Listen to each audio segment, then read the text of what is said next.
ETF index mutual funds నేర్చుకుని stock మార్కెట్లో రాణించాలనుకుంటున్నారా? వెంటనే ఈ నెంబర్కి కాల్ చేయండి. Hello use, welcome back to our channel. ఈరోజు మనతో ఉన్నారు స్టాక్ మార్కెట్ అనలిస్ట్ అయిన సుందరం రెడ్డి గారు. సార్తో మాట్లాడదాం. నమస్కారం సార్. నమస్తే.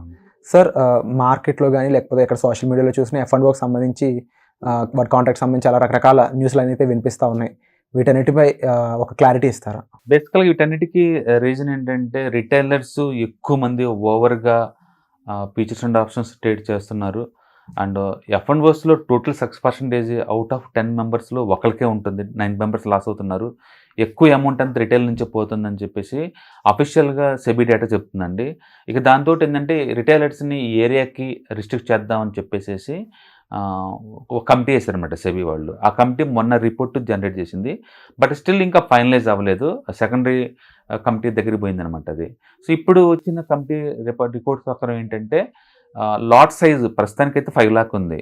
అంటే ఈ స్టాక్స్లో అయితే మనం 1-2 ఎలా పిక్ చేసుకోవచ్చో, ఫీచర్స్ అండ్ ఆప్షన్స్లో అదే స్టాక్స్ కావాలంటే మీకు 1-2 అలౌ చేయరు. మినిమం సైజ్ని అలౌ చేస్తారు. ఆ సైజ్ని మనం లాట్ అంటాం అనమాట.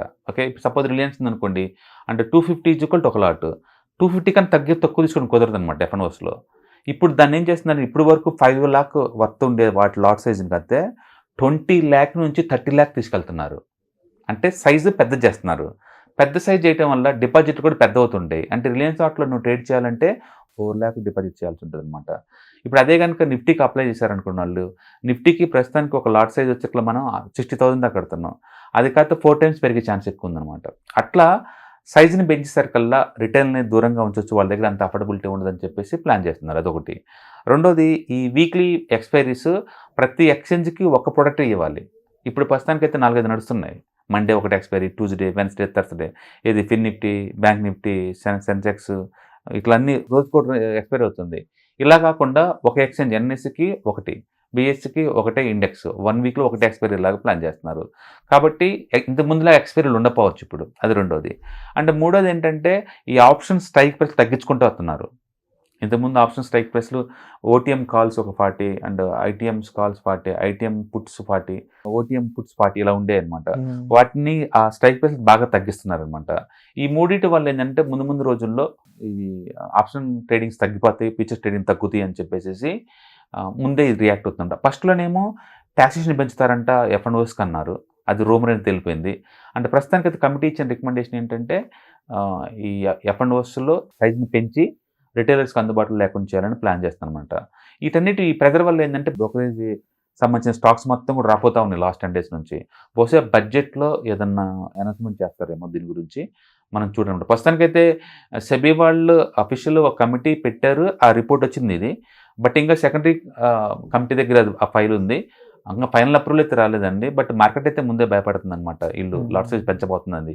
ఎందుకు ఇంత దాని మీద F&Os మీద ఇంత హెడేక్, ఇంత న్యూస్ ఫ్లో అంటే రిటైలర్స్ 2018లో 2% అండి రిటైలర్స్ యొక్క ఆప్షన్ ట్రేడింగ్ యాక్టివిటీ.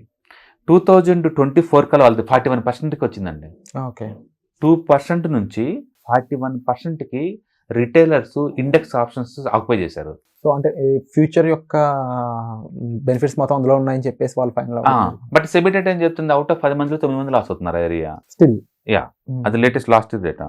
అంటే ఇప్పుడు దేన్ని మనం యాక్యురేట్ గా తీసుకోవాలంటే? నేను అదే అంటుంది, సెబీ వాళ్ళు ఇచ్చిన మోస్ట్ అథెంటికేటివ్ డేటా అది. అంటే లాస్ అయినా కూడా మరి ఎందుకు వాళ్ళు వెళ్తున్నట్టు అంతమంది? అది వాళ్ళ ఇష్టం. అది ఇప్పుడు స్మోకర్స్ మీ లంగ్ పాడైపోద్ది అని చెప్తే వాడు ఆపడు. డ్రంకర్స్కి అది దానివల్ల నేను జేబు ఇదొద్దంటే వాళ్ళు ఒప్పుకోరు. బట్ మార్కెట్ స్కోప్ అనేది చూసుకున్నప్పుడు వాళ్ళు తెలిసి వెళ్తారు. అంటే తక్కువ టైంలో ఎక్కువ డబ్బు సంపాదించుకోవచ్చు అనే అత్యాశ ఉన్న ట్రేడర్స్ దాంట్లోకి ఎంటర్ అవుతున్నారు. అంటే ది లాస్ ద మనీ, అఫీషియల్గా లాస్ అవుతున్నారు వాళ్ళు. ఈ లాస్ వచ్చి దాన్ని ఎలా కంట్రోల్ చేయాలని చెప్పేసి వాళ్ళు కమిటీ పెట్టారు అనమాట. ఇది ఫస్ట్ టైం కాదు, సీతారామన్ చెప్పారు మార్కెట్ ఓవర్ హీట్ అవుతుంది, రిటైలర్స్ ఎక్కువ మంది ఆప్షన్ ట్రేడింగ్ చేస్తున్నారని. తర్వాత ఎన్ఎస్సి చైర్మన్ స్టేట్మెంట్ ఇచ్చారు. రీసెంట్గా సుప్రీంకోర్టు జడ్జి కూడా మన శాట్ ఓపెనింగ్ అప్పుడు మార్కెట్ ఆల్ టైమ్ హైలో ఉంది, అతిగా పరిగెత్తుకుంటూ అవుతుంది, రిటైల్ని ప్రొటెక్ట్ చేసుకునే ప్రొసీజర్స్ తీసుకోవాలని చెప్పారు. దాని మీనింగ్ ఏంటంటే పెద్ద పెద్ద ఆర్గనైజేషన్స్ అన్నిటి నుంచి కూడా మార్కెట్ ఓవర్ హీట్ అవుతుంది అండ్ రిటైలర్స్కి సేఫ్టీ మెజర్స్ ఉండాలని చెప్పేసి ఇండైరెక్ట్గా వాళ్ళు రికమెండ్ చేస్తున్నారు అనమాట. అందుకని అంటే సెబీ వాళ్ళు కమిటీ పెట్టారు. ఆ కమిటీ వాళ్ళు ఏంటంటే F&Osని రిటైల్కి అందుబాటులో లేకుండా చేయాలని, ఇప్పుడున్న సైజుని 5 times 6 times చేయాలని చెప్పేసి రికమెండ్ చేస్తాను అనమాట. మొదట్లోనేమో ట్యాక్స్లు పెంచుతారని భయపడ్డారు. ఇప్పుడు ఇష్యూ ట్యాక్స్ల గురించి కాదు, సైజ్ పెంచడం దాని గురించి అనమాట. అంటే ఏదైనా కానీ సెబీ వాళ్ళు సెకండరీ కమిటీ పెట్టేంతవరకు మనకు రాదు. రెండోది బడ్జెట్లో ఎట్టాగో ఈ టాక్సేషన్ గురించి ఉంటాయి కాబట్టి ఉంటుంది. మొత్తానికైతే ఈ మార్కెట్ ఏంటంటే బడ్జెట్ దాకా వచ్చేసి ఇప్పుడున్న పరిగెట్టడం ఆగిపోద్ది. అది దీనివల్ల కావచ్చు, దానివల్ల కావచ్చు. అంటే రెస్ట్ ఆఫ్ ది 6 monthsలో you don't expect too much big things అనమాట. ఎందుకంటే ఇప్పటికీ ఈ 6 నెలలే అనుకున్న దానికంటే ఎక్కువ రిటర్న్స్ ఇచ్చింది నిఫ్టీ. నెక్స్ట్ 6 months కూల్ అవ్వచ్చు, అంటే టైం కరెక్షన్ పడడానికి ఛాన్స్ ఎక్కువ ఉందన్నమాట. సో ఓవరాల్గా చూసుకుంటే దీనిపై ఒక సేఫ్టీ మెజర్ అనేది ఫ్యూచర్లో రాబోతుంది అనేది అర్థమవుతుంది. రిటైల్ పాయింట్ ఆఫ్ లో చెప్పాలంటే వాళ్ళకి అందుబాటులో లేకుండా చేయటం, అండ్ ఇన్స్టిట్యూట్ పాయింట్ ఆఫ్ లో చేయటం ఏమో వాళ్ళకి ఎక్కువ ఆపర్చునిటీ క్రియేట్ అవ్వటం. ఈవెన్ అదే కాదు, ఈవెన్ ఎస్ఎంఈలు కూడా లాట్ సైజ్ మినిమం 5 lakhs చేయబోతున్నారు. ఎందుకంటే ఎస్ఎంఈలు అన్ని ఓవర్గా సబ్స్క్రైబ్ అవుతున్నాయి వీటిని రిటైలర్ దగ్గర నుంచి అని చెప్పేసి సైజు అందుబాటులో లేకుండా చేయాలని చెప్పేసి ఈవెన్ ఎస్ఎంఈలు కూడా ఐపీఓలు అప్లై చేయాలంటే మినిమం సైజుని అంటే 5 lakh మారుస్తారని చెప్పేసి మొన్న హిందూలో న్యూస్ వచ్చిందనమాట. అంటే ఇలా ఇదేంటంటే ఏదో పరంగా రిటైలర్స్ రిస్ట్రిక్ట్ చేయాలనే థాట్ ఉన్నట్టు క్లియర్ కనపడుతుంది. బట్ ఎగ్జాక్ట్లీ ఎలా చేస్తారు అనేది మాత్రం మార్కెట్కి ఇంకా ఏం తెలియదు. అండ్ ఈ కమిటీ సబ్మిట్ చేసిన తర్వాతనే తెలుస్తుంది. అంటే too much feature and options activity వల్ల వచ్చిన సైడ్ ఎఫెక్ట్స్ అనమాట ఇవన్నీ. ఎందుకంటే ఎక్కడో 2% ఇండెక్స్ ట్రేడింగ్ చేసుకుంటూ ఉండాలి 2018లో. ఇప్పుడు ఆల్మోస్ట్ 41% దాకా రిటైలర్స్ ఆక్యుపై చేశారంటే అది నిజంగా వరి అయ్యే విషయం. ఎందుకంటే డబ్బు వస్తుంటే పర్వాలేదు, బట్ రాని చోట పోగొట్టుకునే చోట అంతగా ఇన్వాల్వ్ అవ్వాల్సిన అవసరం లేదనమాట. అందుకని వాళ్ళని రిస్ట్రిక్ట్ చేద్దామని చెప్పేసి ట్రై చేస్తూ ఉన్నారు. సో హోప్ఫుల్లీ వాళ్ళు అనుకుంటున్న మెజర్స్ అనేవి త్వరలో రావాలని నేను కోరుకుంటున్నాను సార్. వస్తే కొంచెం సేఫ్టీ మెజర్స్ పెరుగుతాయి డెఫినెట్గా. మనం అనుకున్నట్టు అది బ్యాడ్ ఏం కాదు. అండ్ ఇందులో ఒక మెయిన్ థింగ్ ఏంటి అంటే వాళ్ళు తెలిసి కూడా రిస్క్లోకి వెళ్తున్నారు అండ్ దానివల్ల రిజల్ట్ కూడా దానికి తగ్గట్టే నెగిటివ్ ఉంటుంది. Still it is happening again.